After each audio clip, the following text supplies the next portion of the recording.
Order! Order! You are an incorrigible delinquent at times. Behave yourself, man!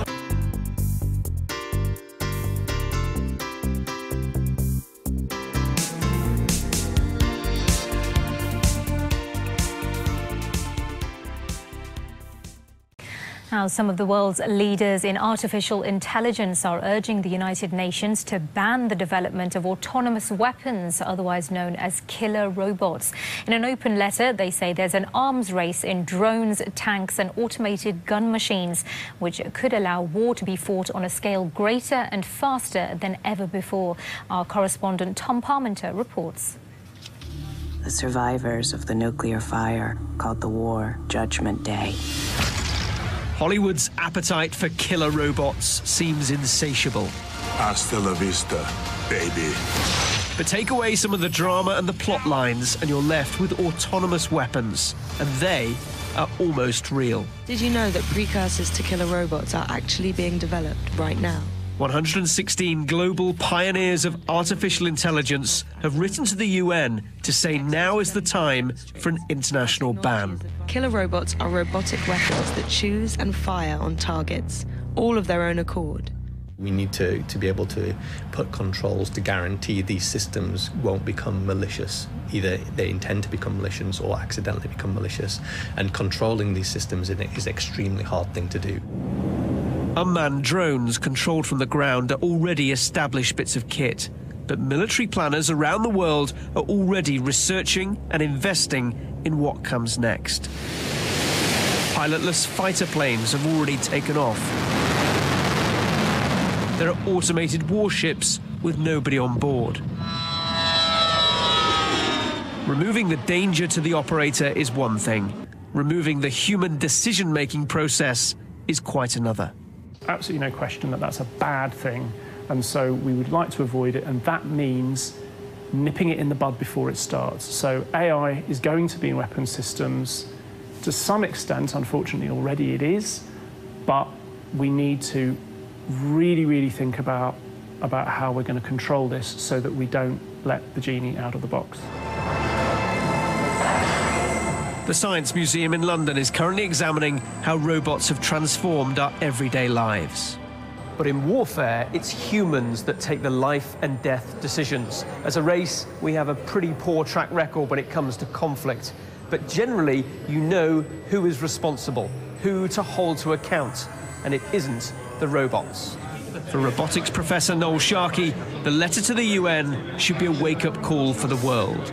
I'm worried about the threat to international security, because countries tend to think we're the only one with this weapon, we'll use it. But what happens when you get autonomous robots guarding your border, other autonomous robots coming along, there's a mistake, and suddenly we're launched into a war that might last 30 seconds and cause devastation.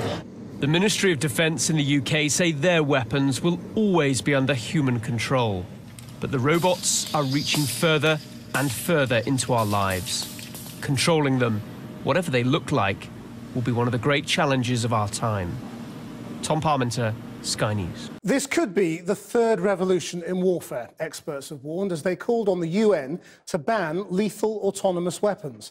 The Tesla chief, Elon Musk, has joined more than 100 robotics and artificial intelligence specialists with an open letter urging the UN to stop this dangerous new arms race before it starts. Science fiction of the Terminator variety brought the idea of killer machines taking over to mainstream popular culture. I'm not machine, not man. I'm more. Back then, literally ruthless killer robots seemed the stuff of fantasy, reserved for our cinema screens. But the fiction has turned into a more feasible reality, with autonomous weapons such as drones and automated machine guns becoming a staple of modern-day warfare, and attention has been drawn to how these machines might develop in the future, to decide for themselves when to kill. Now the Tesla boss, Elon Musk, is among a group of over 100 tech and AI specialists who've written an open letter to the United Nations, calling for a ban on autonomous weapons. In the letter, they say lethal autonomous weapons threaten to become the third revolution in warfare. Once developed, they will permit armed conflict to be fought at a scale greater than ever and at timescales faster than humans can comprehend. The UN had set up a group to discuss the use of autonomous weapons, but formal talks due to start this week have so far been delayed. Well, joining me now from Washington are Mary Wareham, one of the founders of the Campaign to Stop Killer Robots, and Paul Shorey from the Centre for a New American Security. Mary Wareham, what would a treaty that could just be flouted in secret by everybody achieve? We'd like to see a new international instrument created to prohibit the development, production and use of fully autonomous weapons, also called lethal autonomous weapon systems. We see a need to regulate this field. There are no rules specifically applying to fully autonomous weapons at the moment, and we're concerned so much so when we looked at the legal, technical, operational, proliferation and other challenges raised by these weapon systems, we saw a need for a new international law on this, and not just at the international level, but national laws as well. Policy is good. We need to have countries coming out and stating their views on this, but it's not nearly as binding or as long-lasting as legislation, which is why we call for a global ban on fully autonomous weapons. Is one needed? You've worked in the Defense Department. Well, I think there's a lot of value in countries coming together to talk about the issue, to better understand the technology. A treaty alone is no guarantee of success in countries really exercising restraint. You know, we have a treaty against chemical weapons, and it doesn't stop Bashar al-Assad. It didn't stop Saddam Hussein from using them. But right now, especially given that it's an emerging technology, there's a lot of value in countries coming together, as they have for the past several years, to try to better understand this technology and where it's headed. Where in your experience is the world at with autonomous weapons? How far advanced are they?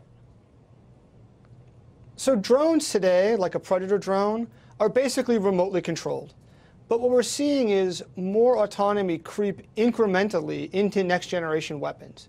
So it's a little bit like your car, where you're still in charge of your car, but now we're seeing more features like automatic cruise control, automatic braking, self-parking, that sort of bit by bit start to take over different pieces of driving.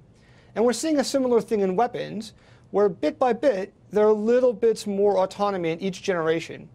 And then there's a question of kind of where is that headed, right?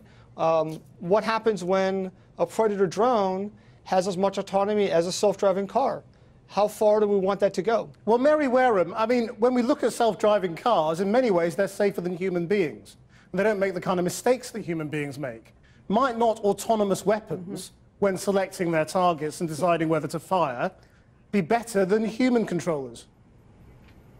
Yes, we've heard a lot of arguments that over the short term these weapon systems could be more useful and faster and more powerful than human soldiers. But we need to look at the long-term concerns here and the protection of civilians. And the letter issued by the company directors today has really highlighted that. They're worried not only about responsible countries who might use these things responsibly, but what about despots and dictators? What about non-state armed groups such as the Islamic State? How do we ensure that everybody can abide by the same international rule on this? And that's why we see a ban as necessary rather than a complex and complicated series of rules and regulations on autonomous weapons. I just want to say that in the campaign to stop killer robots, we are not opposed to artificial intelligence or autonomy or to robotics or to that being used in the military, but we draw the line at the weaponization of artificial intelligence to the point that we lose human control over the critical functions of a weapon system. That is the selection of a target and the use of force to fire on it. But you didn't really answer my first question, which was, well, won't people just do this in secret?